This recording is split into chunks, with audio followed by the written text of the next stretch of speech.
I mean, what's Pro Football Focus doing? Last week they had Brady. This week they got Brady. We're literally doing it differently from everybody else. As a matter of fact, moving forward from this point on, I will not make reference to PFF. Ready to get into it? Yeah. All right. We're going team by team. I would be very careful about slinging stuff. Am I going to get sued? Are we going legal on this? I like football season, all the things that go with it.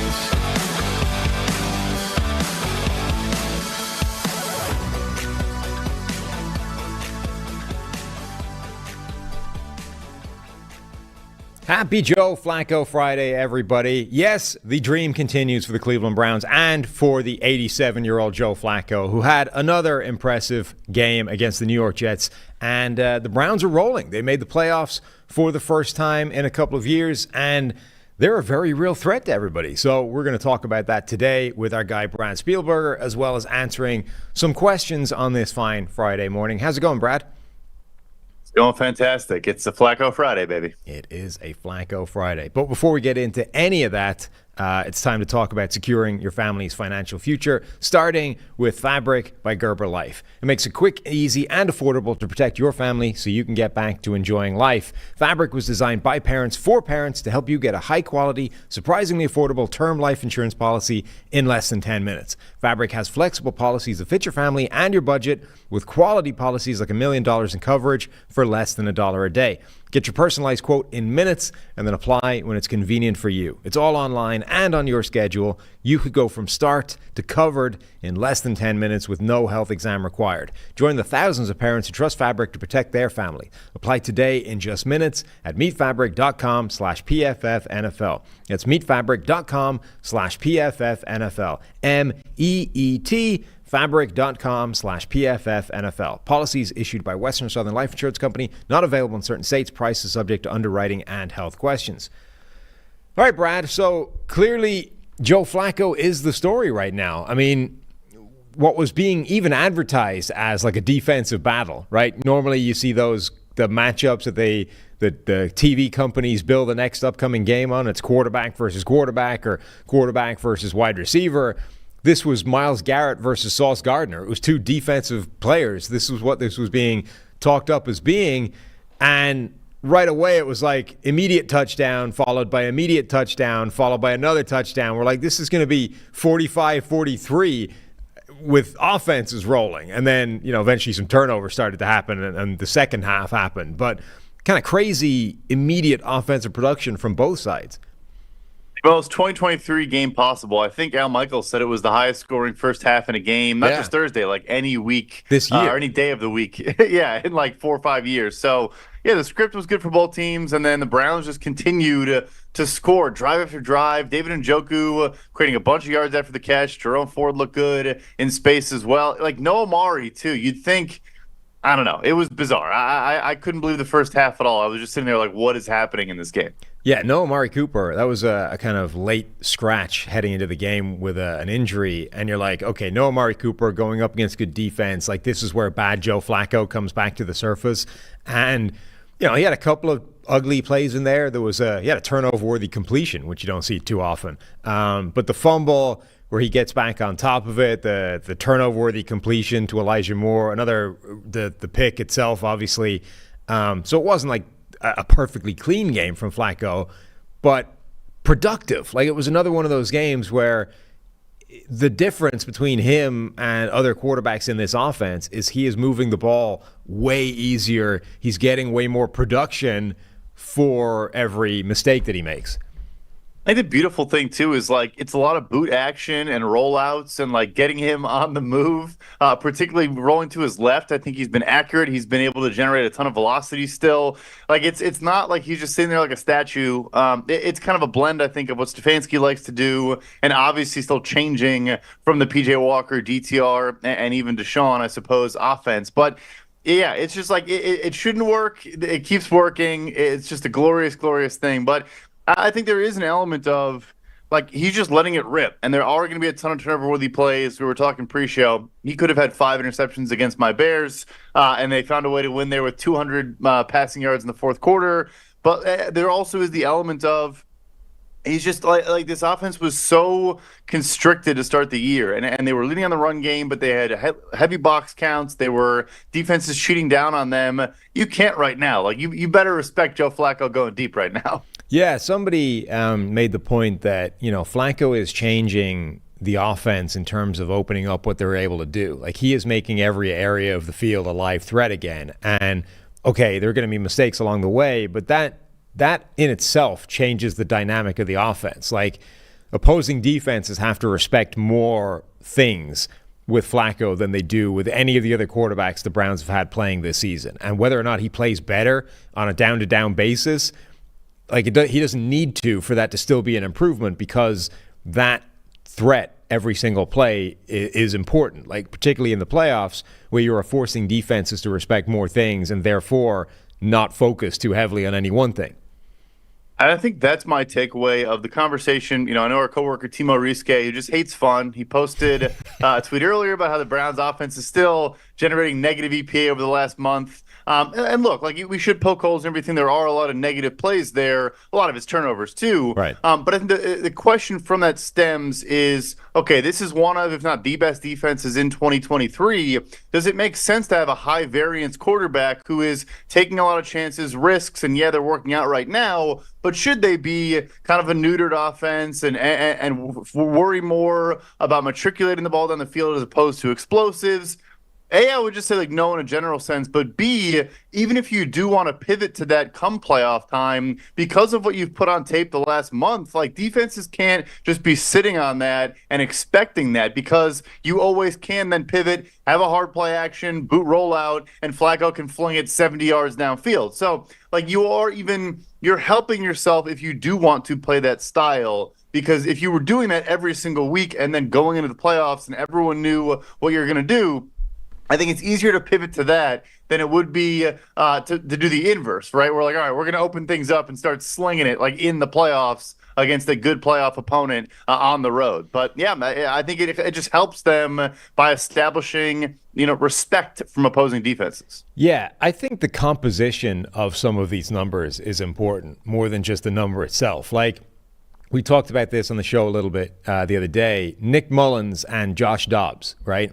They have essentially ended up with the exact same EPA per play for the Minnesota Vikings, and yet the style of play couldn't be more different. The overall, how they've arrived at that number couldn't be further apart, and I think there's some importance to that. And the same thing is true. I haven't run the numbers since last night's game, but before yesterday's game, Flacco was basically in the same area as all the other Browns quarterbacks in terms of EPA per play this season, right? So he hadn't made that kind of improvement to the team, but how he was doing it is obviously very different from any of these other quarterbacks. And I think that is a relevant part to all this. It isn't just what is your overall EPA per play? What is the passer rating? What is the whatever?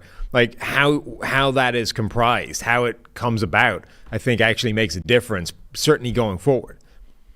Yeah, no doubt about it. And then also the context of, this is a Jets team that coming into this game was third in the NFL in EPA per play allowed on defense with an elite schedule. They've shut down Mahomes, Stroud, Josh Allen 1.5 times. Jalen Hurts played poorly against them. Dak did have a good game against them. He's the only of the upper echelon QBs that I think really. Oh, no, I guess Miami too. They obviously played well against his defense, but this is an elite unit. And you have the Browns, no Amari, down 3 starting tackles or 2 starting tackles, and the top backup in DeJuan Jones, who's effectively been a starter most of the year.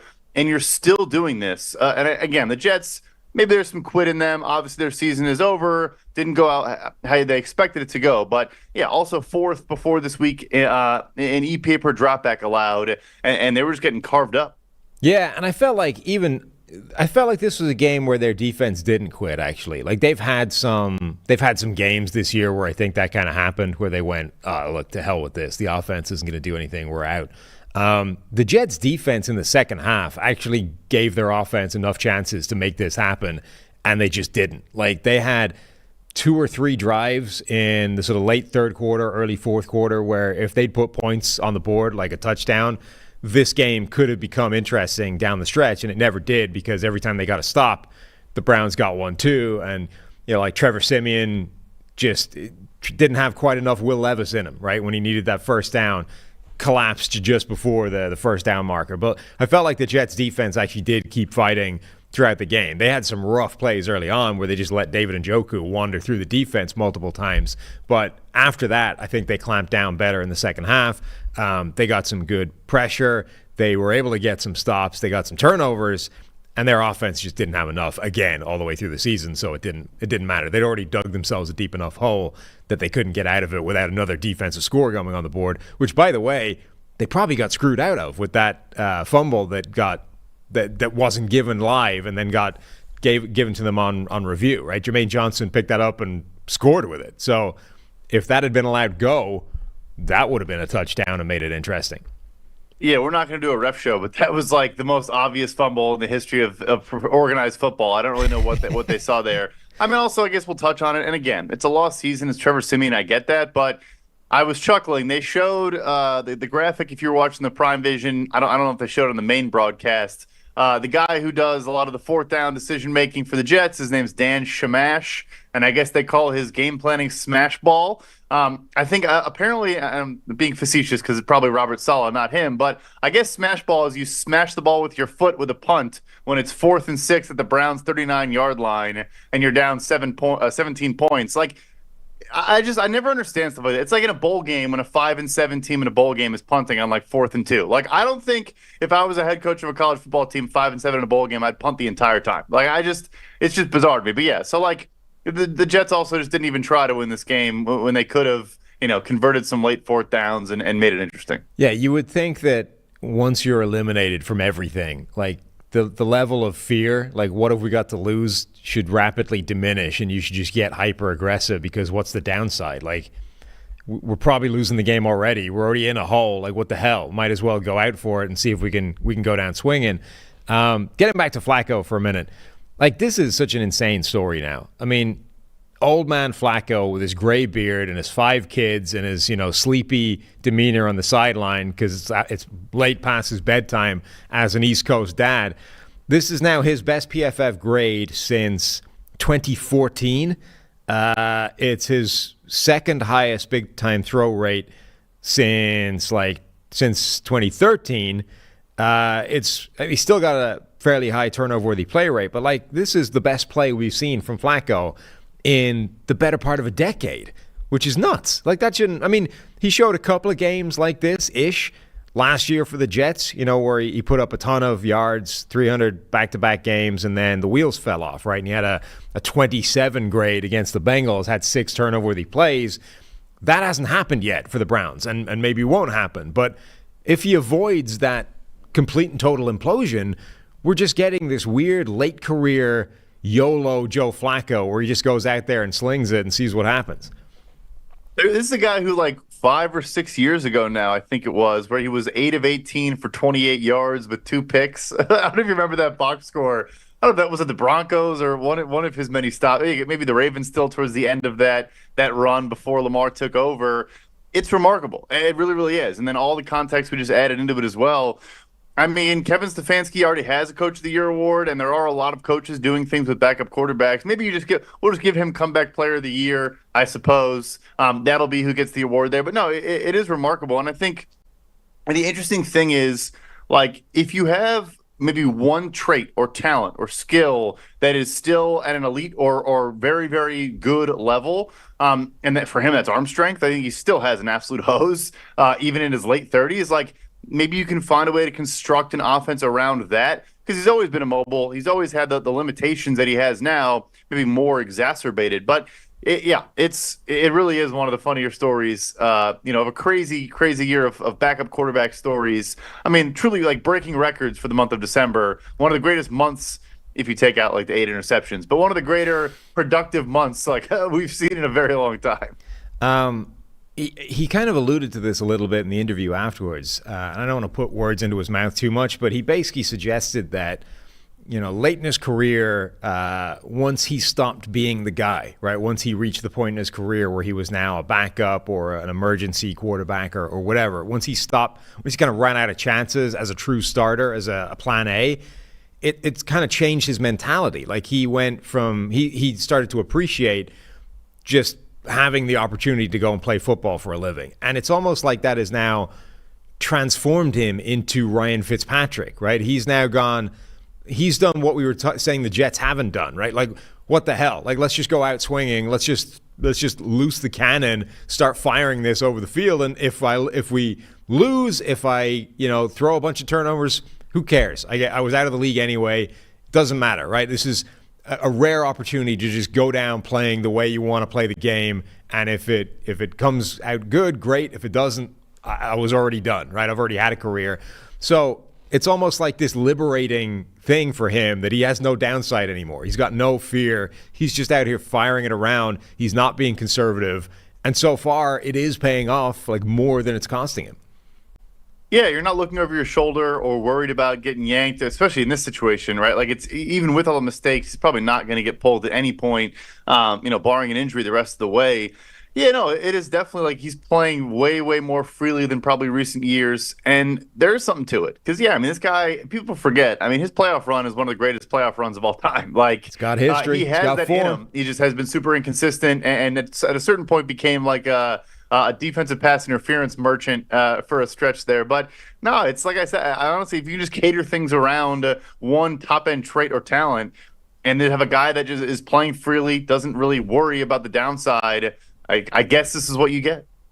It is. It's fascinating. After that, the turnover-worthy completion, again, I was talking to Steve, and I'm like, he might be the greatest of all time at generating positive EPA plays out of like fundamentally bad throws. Between his patented underthrown pass interference career, signature throw, and that type of throw, the man just seems to get good results with bad process sometimes. The other note of caution is I saw somebody tweeting that, I can't remember the last time the Browns have embraced a quarterback like this, because obviously you look at the way they're reacting to Flacco right now. Tyler over there in the booth, the man's got a Flacco tattoo on his ass at this point. The level of love outpouring for Flacco is amazing. I would, however, suggest that the Browns fans tend to do this for basically every quarterback they have, which is what makes that lengthy nameplate jersey so tragic. Is they did this for Charlie Fry. They did this for Johnny Manziel. They did this for Baker when he got them to the playoffs for the first time. They do this for every quarterback, and now Joe Flacco's the next guy. And, let's just hope that he doesn't break their hearts as well. Hometown kid Brian Hoyer was the future at one point. Like, we could go on a list of, you show some flashes and, you're the future. But hey, look, they deserve it. They deserve to have fun with it. They're legitimately in the race for the number 1 seed in the AFC with their 4th quarterback going into Week 18. Obviously, not super likely that it happens, but the fact that it's possible at all is quite a miracle. Yeah, it's fascinating. He's not like the larger conversation of like, is he going to be back next year and all that? Like, no, like probably not. Maybe I guess as a backup, I suppose. But then, Watson will throw one pick, and there will be, like, Flacco chants echoing throughout the stadium. So I don't know if they can do that. And the Browns become a far scarier playoff team to any opponent than if they simply had, a game-managing quarterback that was limited and wasn't going to make mistakes but wasn't going to do much positive either. Like, the fact that in any given game you could get the high end of Joe Flacco, and if that happens, you run up against a team that's putting up a ton of yards on offense and has the best defense in the NFL. Myles Garrett in that game absolutely wrecked shop. He was destroying Mekhi Becton. Now, there was a couple of negative plays in there as well, but dude, that guy's, I think he had 10 pressures in the game. Most of them were pretty impactful pressures as well. And he was ruining Mekhi Becton, who's not a terrible left tackle. There were far worse tackles out there than Mekhi Becton, and Garrett was doing that to him. The Browns can do that to anybody in the playoffs, and Flacco could catch fire at any given moment. That is a team nobody wants to play. Yeah, we should highlight the defense, too. He was as dominant as I've seen him in a game. The inside move on Mekhi Becton worked every single time. Like, he would just take one hard jab to the outside, Becton would overset, and then he would just run inside. And I think I saw it work 6 times. So, yeah, like the pick from, was it Ronnie Hickman, who also quietly has been awesome the last, month since he took over for Thornhill. Delp it out now, too. I think he was more in the box last night, kind of doing different things. I thought it was weird he didn't get drafted out of Ohio State. He was a productive player, maybe tested poorly or whatever, but clearly an instinctual guy and a guy that can make plays around the football. He had a pick a couple weeks ago, too, I want to say. So, I mean, this unit top to bottom is really, really loaded and fun. And most of these guys should be back come playoff time. Martin Emerson should have had a pick in that game. He dropped one. Yeah, no, they're a scary team. And yeah, the Garrett, when he wins Defensive Player of the Year and Pittsburgh blames PFF and the nerds and all that, like, it's inevitable, and I accept it. If you watch that game last night and don't think it was one of the more dominant performances, just because his box score, what do you have, 1 sack only? Yeah. I mean, he impacted half a dozen plays substantially, if not more. And it's one of those games, though, where, like, the reason, like, he should have had a second sack at least. I mean, there was a play where he whooped the right tackle and didn't, like, Trevor Siemian got away from him and then ends up scrambling up the middle, gets a few yards. Like, that was an actual play where Garrett should have finished that, should have had another sack, didn't. And that was a sort of, it's not a negative play because the pressure was instant. Like, it's still a positive pass rush. But it is a play that, like, he should have had a higher grade on because he should have finished it and maybe other pass rushers would have finished it. But, yeah, like, a dominant outing from him and insane all the way through the season. Like, Myles Garrett absolutely has a solid Defensive Player of the Year candidacy. And it isn't just PFF that thinks it. Like, Brandon Thorne, is the definition of a tape guy, right? Like, he goes and does his own sort of high-quality sack metric I think is what he calls it. But basically, whether the sack was actually that type of play, right? Instant dominant win, or was it a cleanup play? All those kinds of things. And Garrett is, like, through the roof in terms of high-quality, impactful pass rushes this season. So the tape people agree, as well as the stat people. It's literally just the people counting, like, box score numbers and the slightly more advanced box score numbers. They're like, nope, it's definitely TJ Watt over Myles Garrett. The numbers always say Watt is better, but they don't necessarily this year. On the play you're talking about too, where Siemian squirts up the middle. So there's a video going around that's like, oh, it's an unblocked pressure. That's the biggest tell and the funniest thing ever because it's not unblocked pressure. The tight end chips him. It doesn't do a good job of it. And the right tackle, he is looking at a linebacker. I think it's Wusu Koromoa, but then quickly pivots to trying to block Myles Garrett as well. But Garrett is so fast around the edge that he just beats him to the spot. Like, we know what unblocked pressure is. Yeah, he's probably had some this year. That was not one of them. And yeah, he should have finished the play for sure. But I was just laughing at that because I was like, he made that look like an unblocked pressure because that's how quick his get off was. But yeah, anyway, that story is a whole other story. That defense is so fun. At all three levels, they have playmakers. And this cliche is the most overused ever. They are a team that no one wants to play come playoff time. They're the definition of that. I've talked myself into the Rams being that maybe on the NFC, but like you might not want to play the Rams or you don't feel great about it, but you are terrified of the Browns on the other side. Like it's a different proposition in terms of teams you don't want to face.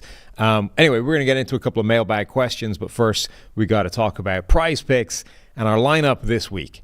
What do we got here? We got Rachaad White going for more than 69.5 rushing yards for the Tampa Bay Buccaneers. We got DeAndre Hopkins, Nuke Hopkins, going for more than 54 and a half receiving yards for the Tennessee Titans with Will Levis back in the lineup. And then we have Matthew Stafford going for more than 255 and a half passing yards. That is our Prize Picks lineup, which I think maybe I'm open to be corrected, but I think we're still over. I don't think we've hit on a single Prize Picks lineup yet this season. I'm not holding that against anybody in particular. I'm just saying that as an institution, we appear to have been over and struck out every single time. Anyway, if you want to, I would suggest fading our lineups rather than dragging along with them. But however you want to do it. If you want to play with us or some of Prize Picks' favorite players like rapper Meek Mill and comedian Andrew Schultz, you can find community plays under the promos tab of the app to view entries from some of the biggest names in the Prize Picks community each week. And of course, we give you ours live on this show. Prize Picks also offers a reboot policy so that your entries stay in play even if one of your players gets injured. For football and basketball games, if you have a player that exits in the first half and does not return in the second, that player is rebooted. Prize Picks is the only daily fantasy sports platform with an injury insurance policy. Go to prizepicks.com/PFF NFL and use code PFF NFL for a first deposit match up to $100. That's prizepicks.com PFF NFL and use code PFF NFL for a first deposit match up to $100. Prize Picks. Pick more, pick less. It's that easy. All right, Brad, let's move on to some questions. We got some interesting quarterback questions in from the Discord, and I think a lot of them are fascinating based off what we've just been kind of talking about with Joe Flacco. This one came in from somebody called Option Zero. Over 72 quarterbacks have started games for NFL teams this year, which seems absurd. What, if anything, have we learned from this unusually large sample of backup quarterback play? Does the relative success of Jake Browning, Tommy DeVito, Joe Flacco, Gardner Minshew, Josh Dobbs to an extent mean that some teams were smart or lucky with how they handled backup quarterbacks? Is it surrounding talent? Is it the offensive coordinator? How do you guys break it all down?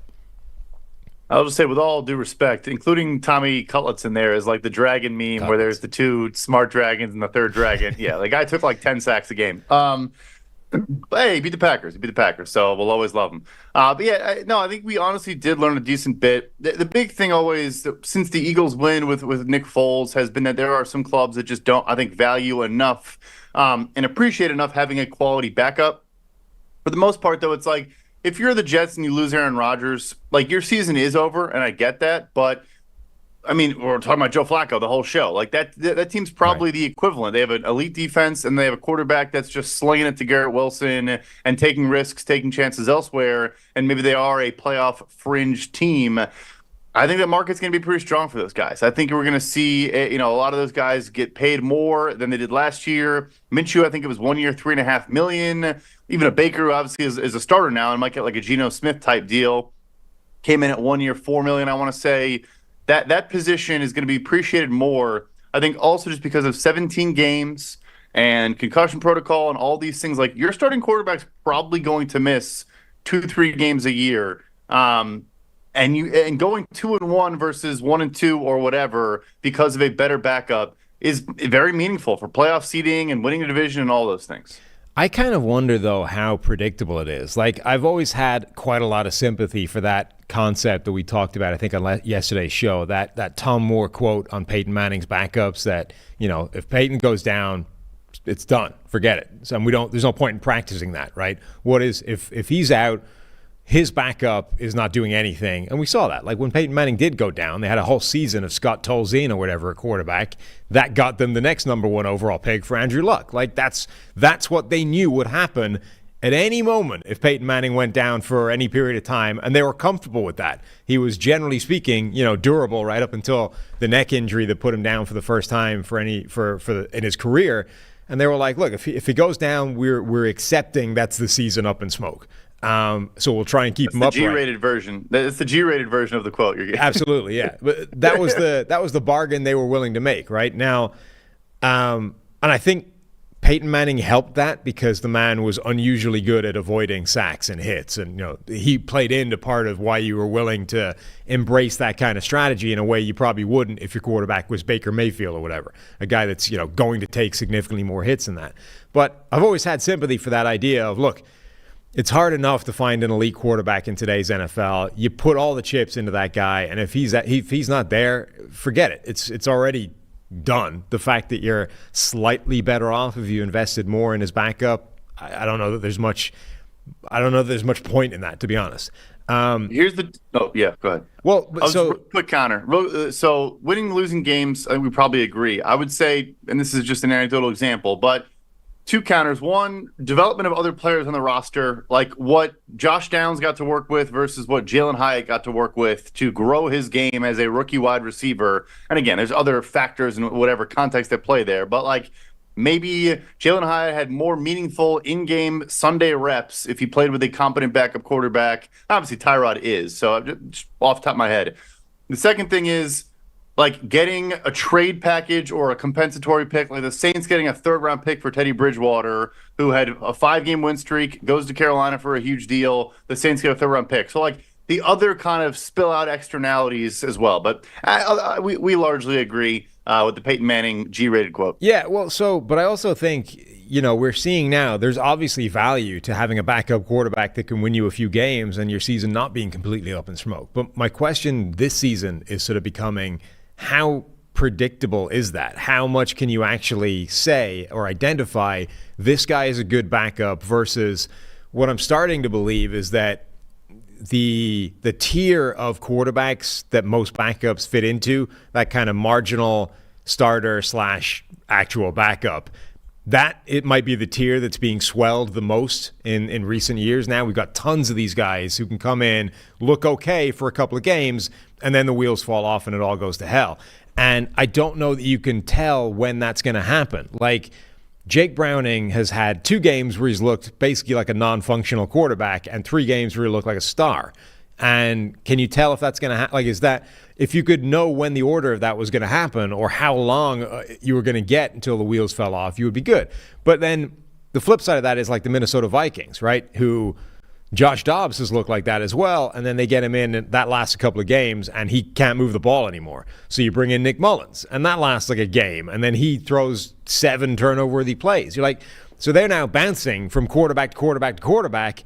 Theoretically, one of these guys should be able to string together a few games of high-level play, and they haven't been so far. So, should they have just ridden through the rough patch with a Josh Dobbs and said, no, he is a good backup quarterback. We've seen it already, so let's push through this.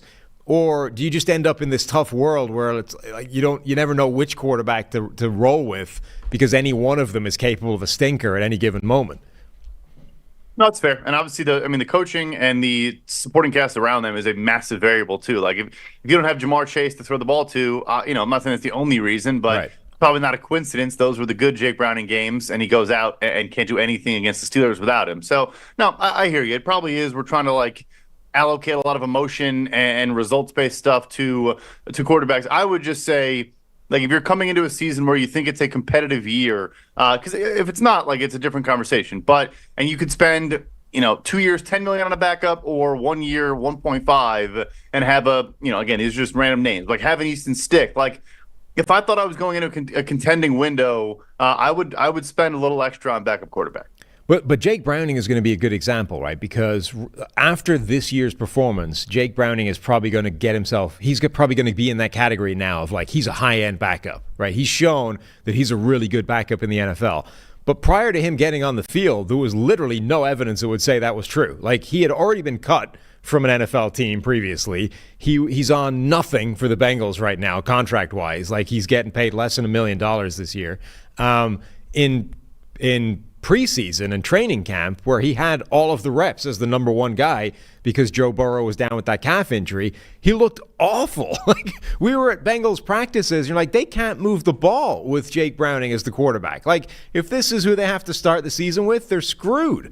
And then he comes out, midway through the year when Burrow goes down again and immediately looks like a star. You're so I don't know if it's even predictable that your high-end backup is going to be a high-end backup, or if it's just random that there's the next tier of 20 or 30 quarterbacks are all the same guy, and in any given week they could look completely non-functional. You're this guy can't even be in the league. Or they could put up an 85 grade and just start throwing the ball to playmakers, and you're oh, how do we sleep on this guy? No, that's fair. That's fair. And then we can move on, but a larger conversation of stylistically too, the Pittsburgh thing I think is interesting where Trubisky is your high variance. He could be great. He could be absolutely horrendous. And Rudolph, the ceiling is way lower, but the floor is a good bit higher. And obviously that worked against Cincinnati, a defense that's just terrible this year, giving up explosives, yards after the contact, and all these things. And 85-yard slant routes go to the house, and we think Rudolph's great. And it's no, obviously that was a George Pickens play, but it also is, to a degree, a Mason Rudolph play just by throwing to his first read and just keeping things simple. So I think that's part of it too. Like you've talked about the Dobbs versus, I guess Mullins was erratic as well. But what is the style and what is their, are they high variance or low variance, and what would be more beneficial given the context of the rest of our roster? I think my takeaway from this year, if I was a team, I'd still generally think that Tom Moore quote is the reality. If I have a star quarterback, if he goes down, I'm probably screwed anyway. So I'm not putting a ton of resources into a backup quarterback who's probably bad anyway. But I would be quite ready to just cycle through them. I would not if I'm the Jets, right? Rodgers goes down after 5 snaps. I already know my season's done, but I'm not limiting myself to like, well, my options are Zach Wilson and Tim Boyle, and maybe we can bring in Trevor Siemian off the practice squad. Like, I am casting a net far and wide and bringing in like a whole vast array of backups, and you might get a couple of weeks, and then I'm on to the next guy, and I'm going to keep swinging to see if any of these guys can find anything. And if it happens, I'll ride 5 or 6 games of, a Josh Dobbs or whoever you find off the street, a Joe Flacco, and keep going. Like, I'm not looking at, frankly, there's guys on the street that might be better than my backup quarterback right now. So I'm going to keep swinging and keep trialing people out and just see what I can get out of it. Maybe it's just the opponents don't have any tape on them. So you basically have a threshold where you're like, all right, the opponents now have seen enough. They know this guy's strengths and weaknesses to a degree. Therefore, he's dead to me. If a guy's been, like a Browning is a good example, been on rosters but never got into NFL action, played tons of snaps in college, at Washington, in high leverage football, but hasn't played the NFL. So like, people don't really know what he is. All right, as soon as the tape is out, all right, boom, on to the next, whoever that person would be. I honestly think there's something to that. And it's not even specifically like what he is, but every time a guy like that gets into the NFL, the scheme is going to change for what that team thinks he can do, right? Like, because you're not creating an offense for that guy, but you're modifying one that already existed for somebody else. So when a Jake Browning gets into the NFL, it's not what the last tape I saw from Jake Browning in college or whatever. That's almost irrelevant. It's like, what are they doing to Joe Burrow's offense to make Jake Browning functional over the last couple of weeks? That is what I need to defend, and that takes you a couple of weeks to work out. So I absolutely think there's some logic to that idea of you probably have a 2 or 3 week window before teams figure out exactly what you've done to make this guy viable within your offense. And at that point, his time is probably done. That kind of describes a little bit of Cutlets, right? Cutlets was half decent for a while. And then very quickly you figure out, all right, this is what they're doing now. Now that's done. So yeah, I think there's some validity to that. Okay, next question. This one is from the Fighting Shanahans. My question is around the standard of offensive line play and whether it's contributing to the number of quarterback injuries we've seen this season. My understanding is that the spread system has, over the last few decades, turned into the offensive choice at the college level, and that this in turn has simplified college offensive line blocking schemes, meaning that when players get drafted, they almost have to relearn playing tackle, guard, or center because NFL blocking schemes are much more complex. Obviously, this takes time, and with the lack of practice time now available, impacts the quality of pass blocking.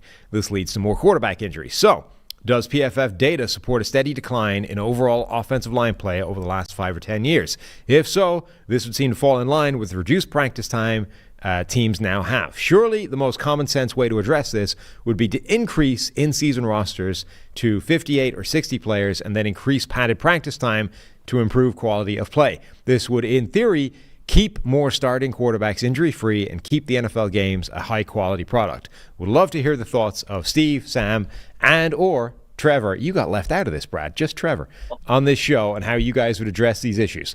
Sorry, this rambled and jumped around a lot, but I pretty much wrote it up on the fly. So the Fighting Shanahans is asking a question, which I'm pitching to you, Brad, even though he left you out of his list entirely.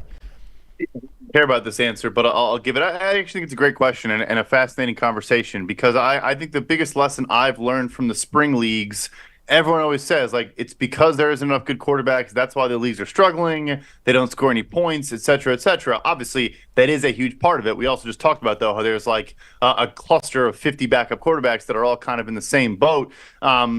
To me, it was always like, no, these guys cannot pass protect, and they cannot hold up and give these quarterbacks any time to do anything. Sure, the practice rules changing is part of it. It's not going to go back, so there isn't a resolution there. And the NFL did in the latest CBA make it so you can have larger game day rosters instead of 48 potentially instead of 46 if you're carrying 10 offensive linemen. So they're trying to find ways to sort of address this issue and have more offensive linemen on each roster. I think it just comes down to watch college football. Offensive linemen aren't asked to do anything. Like, they're all playing these spread out zone. The formations are so spread out. The gaps between linemen are massive. And it's just like they're just not really being asked to do. I think Whitworth went on this rant the other day. Yeah. Like, kind of the same principle. And he would know 1,000 times better than me. But Yeah, the adjustment to the NFL from college is steeper, I think, because of what they're being asked to do at the college level, and it's, I think, almost as simple as that sometimes. Yeah, Andrew Whitworth did have a good bit on this on Kevin Clark's podcast, so that's worth listening to. And he made the same kind of point, right? When you watch these guys in college, it's a different world. They're not being asked to do the same thing. And the only area where I think is different, so I think obviously the practice time thing does make a difference, but I don't think it's the actual crux of it. I know Mitchell Schwartz has talked before. He thinks that's an excuse a lot of the time. Like people say, oh, the practice time, but you have enough practice time to fix things you need to fix, and that's not happening. Where I think the problem actually is, and by the way, so the initial question, yes, the PFF data does support a fairly steady decline in offensive line play. You go back 10 years and you see a completely different, even just in broad strokes. You go back and look in premium stats, look at the shading of the offensive line at the top of the rankings and how far down that goes, and then compare it to 2023. It is a very different world. We are seeing a fairly steady decline in offensive line play. It's also corresponding to, I think, an increase in defensive line play, and I think there's a little bit of give and take there. But I think overall offensive line play is declining. Practice time, I think, is a contributing factor, but I don't think is the biggest one. What I think the problem is, that difference between the college schemes and NFL schemes, it's not that they have to get so much better now between that level and the NFL to be functional, because I think that's doable. It's, you don't know if people can do that. Like we have this sort of basic assumption, well, he's got to do this, now he's got to learn all this stuff.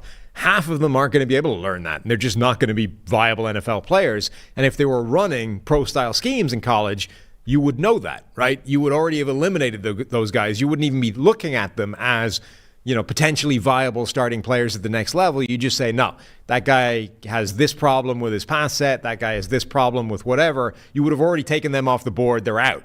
Now they're like, well, everything I see says he could be a really good player at the next level, but we need to we need to teach him our set and our scheme and blah, blah, blah. And we've no idea if that can happen or not. So that you get all these guys drafted because they were great college players and they've got the physical attributes. And if we can just teach them NFL technique, we're good. And then they're never able to learn or adapt to that NFL technique. And so those players are sort of chewing up playing time that the players that could potentially get there don't even see the practice time or the reps or any of this stuff. So it's like a compounding problem where those players, I think, drag everything down. I think the last piece for me, too, is they're probably, again, it's over-exaggerated, but to a degree, like guards or even the right side of the offensive line, we're probably like, all right, you're the run blockers. We want you to be maulers in the run game and just be like, don't be a liability in pass pro. Right. And then, all right, you got your left tackle, blindside protector. You're going to be the great pass, yada, yada. Now it's like, no, guards and centers, you're going to be facing these freak interior pass rushers because D tackles aren't just run defenders anymore. And again, there obviously were pass rushing interior guys in the past, but like now there's way more and they're way better and they're on your toes quicker. So you have to do that and be able to displace guys in the run game. They're just being asked to do so much at the NFL level, like you said, against a better and better, defensive line opponents. And it's a very different job now than it used to be as well. Like we talk all the time about how if you go back and watch like 2007 tape, it's a different game. I mean, it's all under center, it's 7-step drops, it's play action. Like the job of pass protection in the NFL for a tackle is a different world now than it used to be. Now it's not all one direction, because even though there's more passing now and there's a ton of shotgun stuff and there's a ton of, true pass sets, there's also RPOs and there's quick game and there's a whole bunch of stuff where you're not really pass protecting, or it's a lot easier to pass protect. So you have a bunch of easier plays now, but you also have a bunch of plays that are way harder than they used to be. And I think that's definitely a factor as well, that the whole job description is wildly different than it used to be back in 2007, where the majority of your time was spent run blocking. Even the pass blocking you were doing, there was a lot of heavy play action. There was it was a very different world, and pass rushing wasn't as keyed up to stop it because, they had easier reps. They didn't, not everything was a quick game where like, if we don't win in 2 seconds, we're not winning. So I think the whole job description is different, and I'm sure that affects it as well. I'm just not 100% sure how. Yeah, no, and the best schemers right now too, which I think has been fascinating, is like the Niners outside of Trent Williams, like don't have difference makers on the offensive line. The Dolphins have had kind of career years from a bunch of guys, but like I think they're maybe realizing the return on investment or the diminishing returns of either you're going to be great there or it's not going to be a strength, but it would just be better to just work around it as opposed to kind of try to fix a problem that right now is not fixable. But then you also get the counters. You get, the teams that are kind of zigging when everyone else is zagging and going more, I mean, you look at the Rams, like pivoting to kind of a gap scheme and going out and getting a Dotson, adding a Steve Avila. I think guys that are pretty good right now, at just kind of moving forward and just winning one-on-one matchups. Like I guess those are two very opposite directions to go with it. But yeah, you got to pick a lane right now with what you're trying to accomplish, what you're trying to do. I think and really stick with it. All right, that'll be our show today and for the week. No Boo Boo Breakdown this week, unfortunately. Vic is traveling to spend time during the holidays with his family. I know it's the thing that's frowned upon in our industry and in our place of business, but that's what he's doing. We're out of here. We'll see you next week. Steve and I will be back on Tuesday at 9 a.m. Thanks for listening.